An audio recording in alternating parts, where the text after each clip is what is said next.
Writing a group of characters is a challenging prospect, particularly in the relationships between them.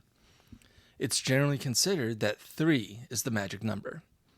In a group of 3 characters, let's say A, B, and C, you as the writer have 3 relationships to maintain and develop over the course of the story.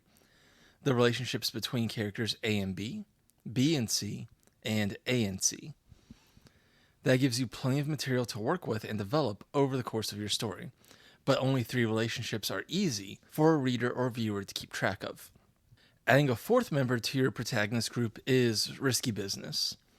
Character D now doubles the number of relationships present in your story, with just their individual relationships to the previous 3 characters. The solution to keep things simple is to make all of these excess relationships the same.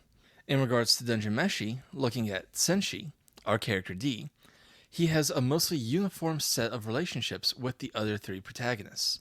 He backs them up in their adventures, he provides for them by cooking, and he sees himself as the adult of the group, and it's his responsibility to look out for them. He may share more interests with Laos, but overall the links between him and the others are the same. Adding a 5th member to your group is, honestly, lunacy. You're now reaching a narrative critical mass of sorts, where you're pushing how much material the narrative can sustain.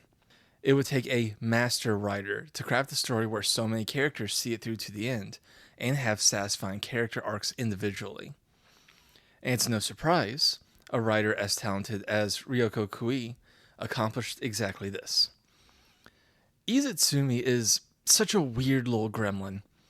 Actively hostile at times to the party, it's kind of hard to understand why she joins them for any great length of time. Well, the answer is honestly pretty simple, but for the sake of fun, let's take it from the top. Izutsumi was bought from a circus by Shuro's father for Maizuru, his mistress, as a gift. She was bought and given like a possession. That didn't sit well with Maizuru, who, while strict with the little kitty girl, did her best to instill some human mannerisms in her. The curses around Izutsumi's neck are also Maizuru's doing, but I don't think this was any especially harsh treatment from her. We find out later that these curse collars were used by Maizuru on Shuro as a child, to keep him from wandering off. So, while horrible and abusive in a certain light, I don't think this was especially harsh treatment laid on Izutsumi for being a beast person, and more Maizuru just having a warped sense of what is and isn't acceptable for disciplining a child.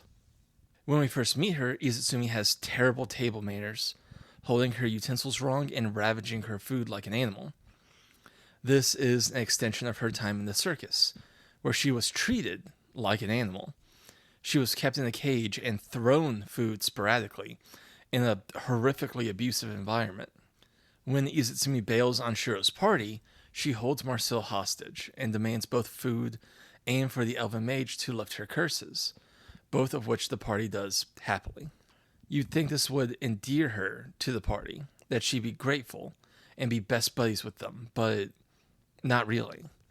She's actively irate and, at times, openly hostile to the group. So, what changes? Well, Izutsumi is a girl. She is human, but she's also a beast.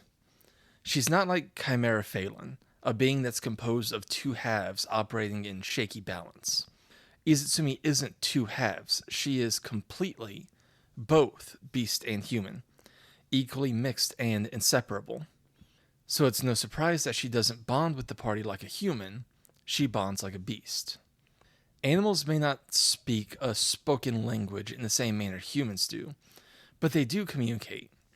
They chirp, bark, purr, growl, roar, and make all sorts of noises, all meant to communicate meaning to others, even others of different species. But the language beasts speak most is that of trust. Anyone that's adopted a new puppy or kitten knows that animals bond through the slow, steady building of trust. As they sleep around you and learn that it's safe to do so.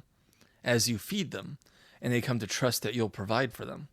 As you pet them and they come to trust that your hand will never hurt them. Animals speak the language of trust. And as Izutsumi sleeps alongside the party, fights alongside the party, and most importantly, eats alongside the party. She comes to trust them. Dungeon Meshi is rooted very deeply in the importance of food. Food is sustenance. Food is life. Food is death. The world is founded on the cycle of these things. For one thing to live, it must kill and consume another. And to give that gift to another, to offer the sustenance and continuation of life, in a world where your own can come to an end at any moment, that's the greatest gesture you could ever offer a beast.